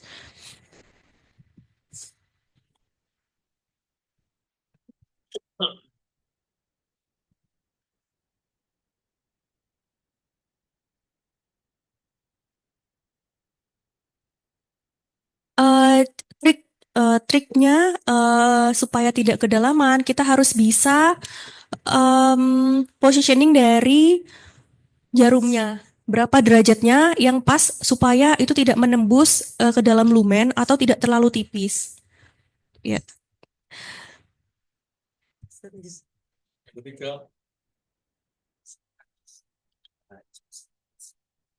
Cara expose IVC cara expose IVC memang agak sulit, tapi apabila kita benar-benar kesulitan sekali untuk kanulasi IVC, kita bisa bypass satu kanul dulu. Karena kita bisa bypass dari aorta dan SVC-nya. Sudah, puas. Loh, puas apa enggak? Kalau puas saya enggak nambahin loh. Hah? Belum. Belum, Ir. Oke, pertanyaan pertama itu mengenai size. Ya, kan sudah ada dari tabel Kirklin ya mengenai kanul-kanul aorta dan kanul-kanul SVC maupun IVC. Itu berdasarkan berat badan, BSA dan sebagainya. Kita tinggal mengikuti aja. Dan ketika sesuai tabelnya, kita informasikan ke perfusionis. Ya, barangkali perfusionis ada pertimbangan lain yang misalkan berbeda dengan yang di tabel. Ya, jadi ada koordinasi di situ, komunikasi di situ. Ya, jelas ya. Jadi mengenai lingkarannya, diameternya disesuaikan dengan kanulnya. Kamu harus tahu kanulnya itu size-nya seberapa. Dilihat aja nih. Oh, kira-kira nanti kamu bentuk lingkarannya kira-kira seperti itu. Jangan tanpa melihat, nggak boleh. Harus melihat, ya, harus melihat. Kemudian juga kamu melakukan kanulasi, insersi kanul, itu kan juga harus melihat ujungnya itu seberapa yang harus dimasukkan, ya. Itu harus, kalau di sini kan dikasih pembatas dari karet itu. Nah, batasnya itu adjustable. Jadi disesuaikan, ya, operator harus proaktif menyesuaikan dengan misalnya ukuran aorta sekian, ya. Jangan percaya 100% pada instrumennya. Nggak bisa. Nurse instrumen hanya memberikan aja, memfasilitasi. Tapi yang tahu sesungguhnya harus surgeon. Jadi ketika dikasihkan oleh scrub nurse, kamu harus mengukur, ya, mengukur kedalamannya seberapa. Jangan sampai terlalu superficial, gampang ucul, lepas, ya. Atau terlalu dalam sehingga tidak fungsi kanulnya, karena kalau terlalu dalam dia mentok pada posterior wall. Jadi drainasenya nggak baik, ya. Jadi di sini membutuhkan keaktifan dari operator, ya. Adjustable itu kamu main-mainkan itu di situ, ya. Terus yang kedua adalah bagaimana sedalam lapisan-lapisan tadi itu, ya. Sebetulnya istilahnya kalau saya dibotakin, ya. Kenapa dibotakin? Dibotakkan, jadi sari adventisia, supaya apa? Ketika kamu melakukan aortotomi untuk masukkan insersi kanul, itu tidak terjadi false root. Kalau terjadi false root akan terjadi suatu diseksi. Hati-hati, ya. Terjadi suatu diseksi aorta, nanti akan jadi bermasalah, terutama pada orang-orang yang ya. Ketika kamu terjadi suatu diseksi, diseksinya nggak localize, akhirnya akan meluas, diffuse, kan bahaya. Jadi seperti aneurismatik begitu. Jadi intinya aortotominya harus all layer, ya, harus betul-betul keluar darah yang muncrat gitu ya di situ, ya. Nggak tidak all layer, karena kalau tidak all layer akan terjadi suatu tadi diseksi, ya. Atau misalnya kamu tidak membebaskan adventisianya yang tidak dibotakin, ya. Itu adventisinya ketika kamu ortotomi memasukkan kanulnya insersi, adventisia ikut masuk sehingga terjadi suatu flap di situ, ya. Jadi obstruksi pada kanulnya. Bisa bayangkan ya. Oke, terus yang ketiga tadi apa? Nah, IVC. Ini ya, kami ingatkan ya, untuk lainnya harus diingat. Kanulasi IVC tidak harus di IVC. Karena betul kamu tersembunyi, terutama kalau jantungnya gede gimana, ya kan? Kamu ngotot mau ke IVC, Apalagi IVC-nya itu pendek, jantungnya gede, dilatasi, kami manipulasi jantungnya untuk melakukan jahitan kanulasi ataupun insersi kanul, tiba-tiba jantungnya jadi apa namanya AS, ya, tidak boleh. Jadi yang beberapa kali atau sering kali saya sampaikan untuk IVC yang sulit, ya, itu jangan dikerjakan dulu untuk kanul. SVC-nya dulu. Kenapa? Ketika kamu melakukan IVC itu sulit, kamu sudah melakukan kanulasi SVC, ya, superior.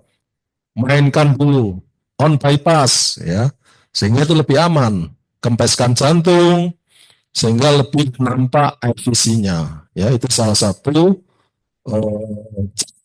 ya. Tapi kalau kamu nggak mau, saya mau menghemat CPB time, saya nggak buru-buru melakukan on bypass, boleh, ya, boleh. Tapi IVC-nya terlalu dalam, sembunyi kamu bilang. Gimana caranya? Kamu melakukan kanulasi IVC, ya, IVC itu di bawah dari atrium kanan, ya, kan di IVC, tapi di atrium kanannya, ya, di bagian bawahnya itu. Yang penting di depan mata kamu harus exposure harus bagus, ya. Kemudian yang kedua, kamu pilih kanul, ya, karena itu panjang, kamu pilih kanul lurus saja, bukan yang bengkok. Kanul lurus, sehingga kamu ukur dengan karet yang di adjustable tadi, kamu bisa memperkirakan masuknya ke IVC itu sejauh berapa senti, ya. Jadi triknya cuma itu aja, jangan maksa ke IVC, sulit, nggak bisa, ya. Kalau kamu memaksa, ya istilahnya on bypass dulu, konsekuensinya CPB time-nya akan lama, ya, nambah kan, ya, lebih baik kamu kanulasi di RA, pakai kanul lurus panjang sehingga dimasukkan ke situ lebih mudah. Oke, terjawab? Oke, selesai ya. Ya, ya, diskusi kasus minggu depan. Assalamualaikum warahmatullahi wabarakatuh, dokter. Izin membacakan diskusi pre-op bedah jantung pediatri dan komunitas minggu depan. Untuk jadwalnya dari hari Senin ada anak Salwa Zakiyah dengan trunkus arteriosus PSDS ADC besar TR sedang PH berat, rencana untuk dilakukan rasteli prosedur. Kemudian hari Selasa ada anak Kenzo Kusuma usia 8 tahun dengan AS valvular, air ringan dan ridge subaortik, rencana untuk dilakukan reseksi ridge subaortik. Kemudian hari Rabu ada anak Dea Shakila usia 2 tahun dengan PSD PM. Oh, siap dokter. Kasusnya untuk anak Salwa Zakiyah usia 2 tahun dengan berat badan 10 kilo dengan tinggi badan 80 dengan trunkus arteriosus. Siap dok. Saya itu yang ini, ya, ya, ini hati-hati. Ini mau dikerjakan apa? Rasteli? Rasteli dokter. Tanpa kontegra. Tanpa kontegra. Dok. Mati pasien. Oke. Saya sudah memperingatkan loh, ya.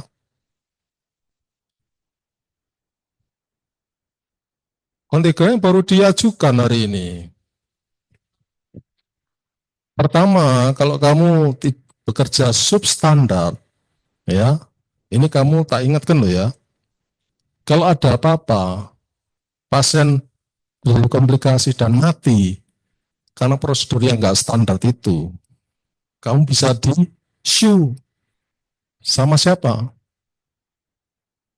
Karena melanggar mediko legal. Uang tidak standar kok dibikin-bikin.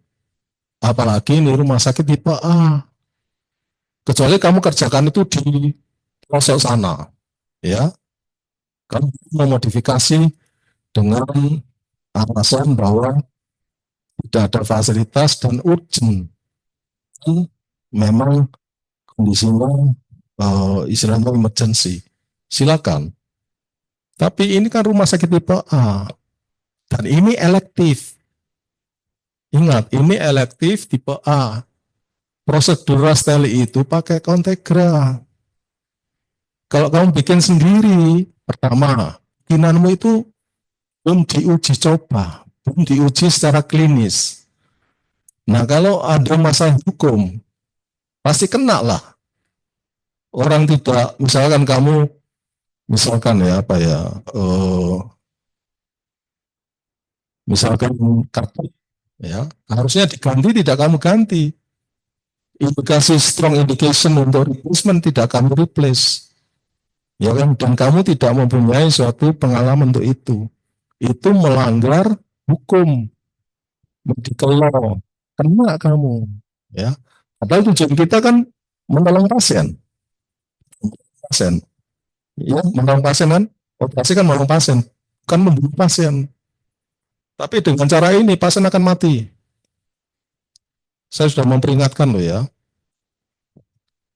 karena ini tipe A.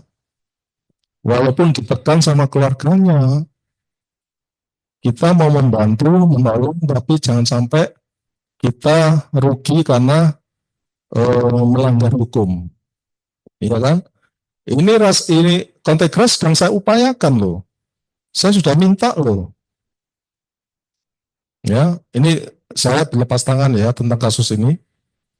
Kalau usul saya ditunggu sampai ada kontak keras yang kami usulkan. Oke? Terserah. Kalau ada sesuatu, ya saya berlepas tangan. Karena saya sudah menyiapkan untuk itu. Oke, next case. Izin dokter, kasus untuk hari Selasa, anak Alzunurini Kenzo, usia 8 tahun, dengan AS subvalvular, air ringan, dan risk aortik. Pasien diketahui sakit jantung sejak umur 1,5 tahun, dokter. Saat periksa ke dokter anak, keluhannya itu... Baik, dok. Untuk fisiknya, saturasi 98% room air, tidak ada cyanosis, terdengar murmur. Toraks foto. Klinisnya, untuk toraks fotonya, kesan jantung kardiomegali, dokter, dengan coretan paru normal. Kemudian ekonya 7 Januari 2025 dapatkan situs solitus dengan AVPA concordance, LALV dilatasi, didapatkan mitral normal, aorta ada. Maaf sebentar, kalau memang dikerjakan Senin, suratnya tolong dicabut. Ya. Nanti kalau dikerjakan Senin, tolong surat itu dibatalkan. Ya. Khawatirnya nanti di ACC ternyata pasiennya nggak ada. Saya yang akan tanggung jawab. Minta-minta kok nggak jadi dipakai. Ya, tolong dicabut, bilang sama mami. Cabut suratnya. Ya, terus. Baik, dokter, dari aortanya terdapat aortic stenosis subvalvular sedang dengan pressure gradiennya 58 dengan AR ringan, trikuspid dan pulmonal normal, terdapat PDA 0,4 cm L2 R shunt dengan aortus aortanya normal di kiri dengan IAS dan IVS-nya intak. Kesimpulannya AS subvalvular sedang, AR ringan dengan PDA kecil, dokter. Kemudian telah dilakukan kateterisasi 28 Oktober 2024 dari LV ventrikulografi didapatkan LV cukup, tampak kontras menuju ventrikel kanan, didapatkan aortic stenosis ringan dengan ridge aortic positif. Kemudian didapatkan double ostium coroner normal, arcus aortanya di kiri normal, namun di sini tidak tampak PDA, dokter, dari CAT-nya. Dengan berikut tabel Mullinnya, dokter, dengan saturasi dengan tekanan MAP-nya 97/72, dengan saturasi di LV-nya itu 94,5%, dokter. Kemudian kesimpulannya AS subvalvular dengan air ringan dengan ridge aortic. Keputusan diskusi PPJT 27 Februari 2025 untuk dilakukan reseksi ridge subaortic. Kemudian kita akses dengan AS subvalvular, air ringan dan ridge subaortic, diplaningkan untuk reseksi ridge subaortic, dokter. Kemudian pasien hari Rabu, dokter, atas nama anak Dea Shakila. Usianya 2 tahun, dokter, dengan berat badan 7,3 kilo dengan PSDPM bidirectional shunt dengan PS infundibular berat, TR sedang berat, direncanakan untuk PSD closure plus reseksi PS. Pasien dengan keluhan berat badan sulit naik, dokter, dan sampai saat ini masih belum bisa berbicara. Jadi keluhannya itu lebih karena pertumbuhan dan perkembangannya itu terlambat dibanding anak sebayanya. Kemudian untuk torak fotonya berikut pasien dengan saturasi 96 room air, dokter.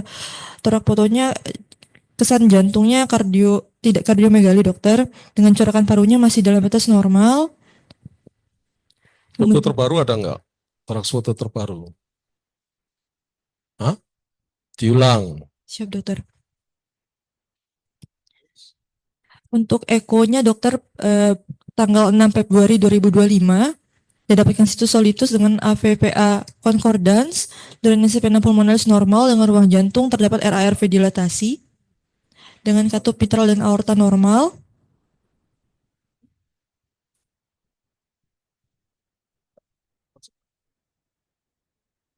Jadi ketika sudah itu barangnya lengkap, tidak dipakai, nanti saya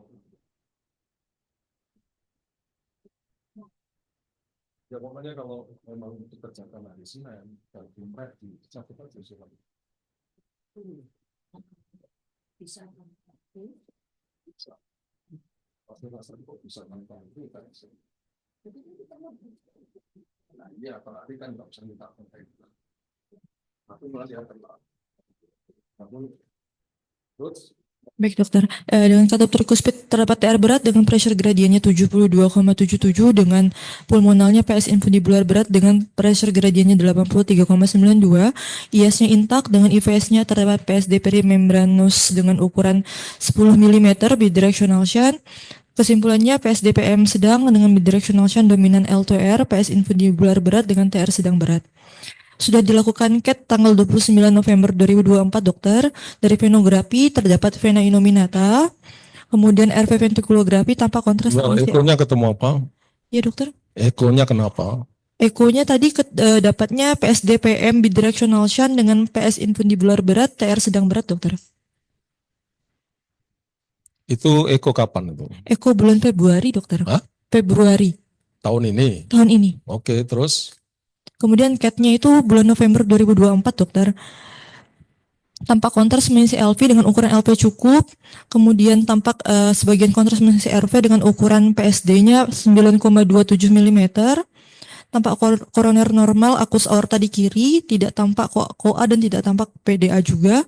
Kemudian berikut untuk tabel mulinnya dokter didapatkan saturasi sistemiknya 94,7 dengan MAP-nya 88/7, kemudian dengan MPAP-nya 31/20 dengan saturasinya 73,7 dokter. Kesimpulannya dengan PSDPS, kemudian waktu diskusi PPJT kardiak 20 Maret 2025 diambil keputusan untuk dilakukan PSD closure plus reseksi PS. Kita planningkan untuk PSD closure dan reseksi PS-nya dokter. Mengenai katup dari pulmonalnya gimana? Coba CAT tunjukkan yang pulmonal, CAT-nya.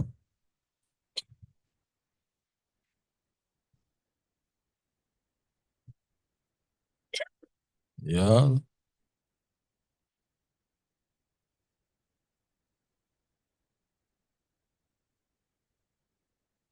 Oke.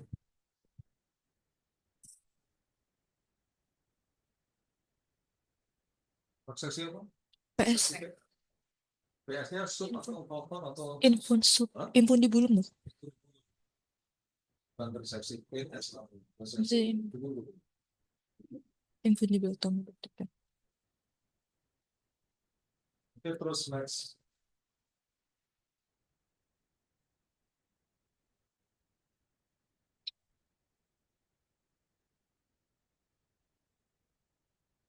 Izin dokter untuk pasien terakhir hari Kamis Ana Hafiz Maulana, usia 13 tahun dengan berat badan 17,5 dengan TOF Megun rasio 1,95. Kemudian pasien ini diketahui sakit jantung bawaan sejak usia 3 bulan dokter karena ada tampak kebiruan dokter sejak lahir. Kemudian toraks foto berikut klinisnya dokter. Kemudian toraks fotonya dengan jantung kesan boot shape dengan kesan sedikit oligemi dok. Kemudian modal HB-nya 23,9 dengan eko bulan 12 2024 didapatkan. Siap dokter.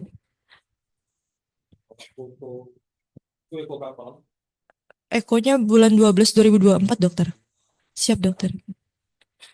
Dengan situs solitus, AVPA concordance dan drainase vena pulmonalis normal, dengan katup mitral dan aortanya normal, dengan katup trikuspid normal, pulmonalnya PS infundibular kritikal, dengan ukuran RPA 0,9, LPA 0,9 dan aorta abdominalis 1 cm, dokter. Kemudian untuk IAS-nya intak, PSD alignment dengan ukuran 23 mm dengan arcus aorta di kiri normal, kemudian TOF Megun rasio 1,8 dengan MAPCA. Kemudian sudah dilakukan kateterisasi juga 21 Oktober 2024, didapatkan vena innominata, tidak terdapat PLSPC. Dari RV didapatkan ukuran RPA-nya 10,3 mm, LPA-nya 9,17 mm dengan half size-nya untuk half size 10, full size 14, dokter. 10, full size 14. 10 sama 9, dok. Kemudian didapatkan PSD subaortik ukuran 17,71 mm dengan overriding aorta, didapatkan normal ostium koroner, normal katup aorta, tidak ada KOA dan tidak terdapat PDA. Kemudian terdapat dua kolateral menuju paru kanan dengan ukuran 3,43 mm dan 2,96 mm dengan diameter aorta abdominal 10,08 mm. Hasil tabel Mullinnya berikut, dokter, dengan saturasi sistemiknya 73%, dengan MAP-nya 87/13, dengan kesimpulannya TOF Megun rasio 1,95 dengan PS infundibular berat MAPCAS menuju paru kanan. Dengan Megun rasionya 1,9, nah kata indeksnya 180,8 dari keputusan PPJT untuk dilakukan coiling MAPCA dan total koreksi, dokter. Kita planningkan untuk coiling MAPCA kemudian dilanjutkan dengan total koreksi. Ini di FHI waktu itu pertimbangan di PPJT kalau semisal beda tempat itu akan kesulitan untuk transfer, dan problemnya itu adalah kan pediatrik itu cuma dapat di hari Senin sama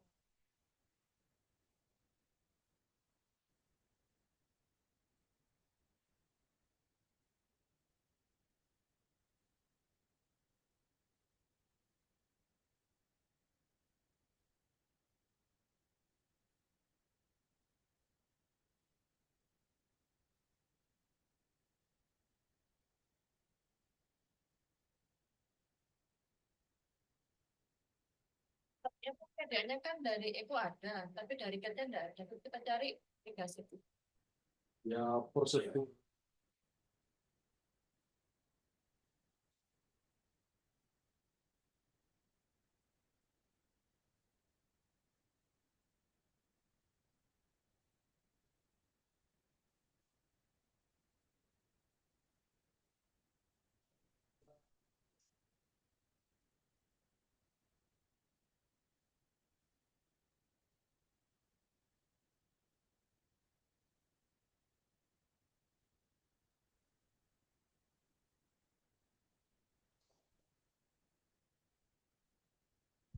Oke, paham?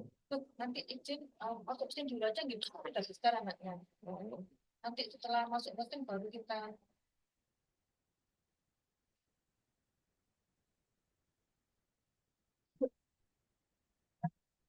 kalau misalkan dicari nggak ada, kita ke dalamnya pakai internal gitu.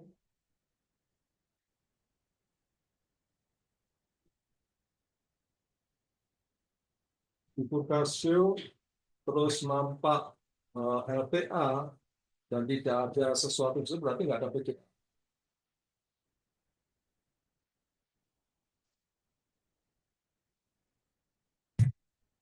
Sulitnya di mana?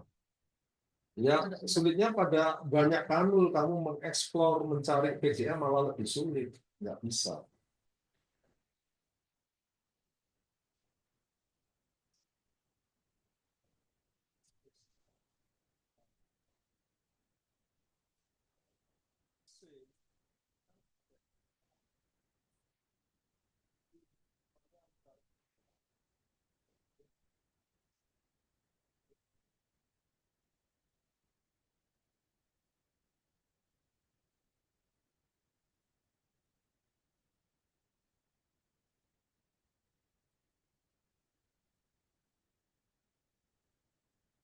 Nggak tertarik? Belum bisa. Terus bisanya kapan?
Karena terindikasi kalau berupa muscle itu berarti terjadi injury pada conduction tissue.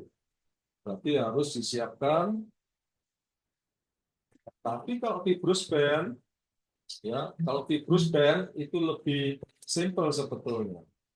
Jadi kita eksisi aja fibrous bandnya, ya. Kita kan sudah pernah melakukan loh. Oke. Cuman begini, untuk SAS, operasi SAS itu ada kemungkinan terjadi suatu residif. Bagaimana kalau residif? Ya, nantinya ya harus diulang. Kalau ada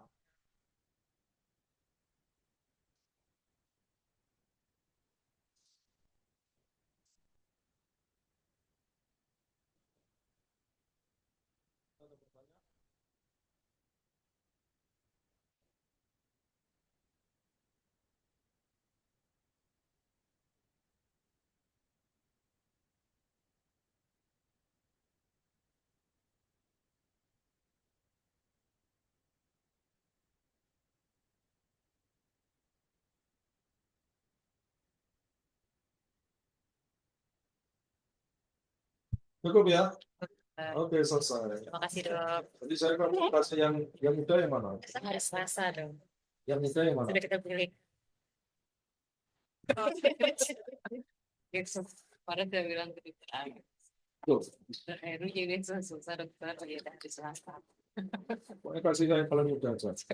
Ada ASD closure. Hah? Ada ASD closure dokter. Ya, itu saya. Dokter Heru bilang aku juga pengen. Untuk yang kita senior kok. Siap dok.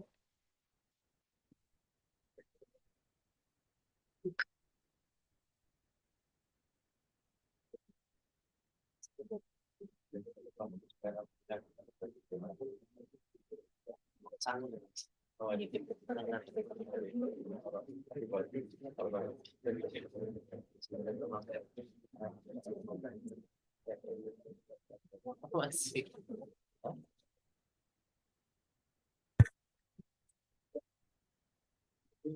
Tentu masih dewasa, bisa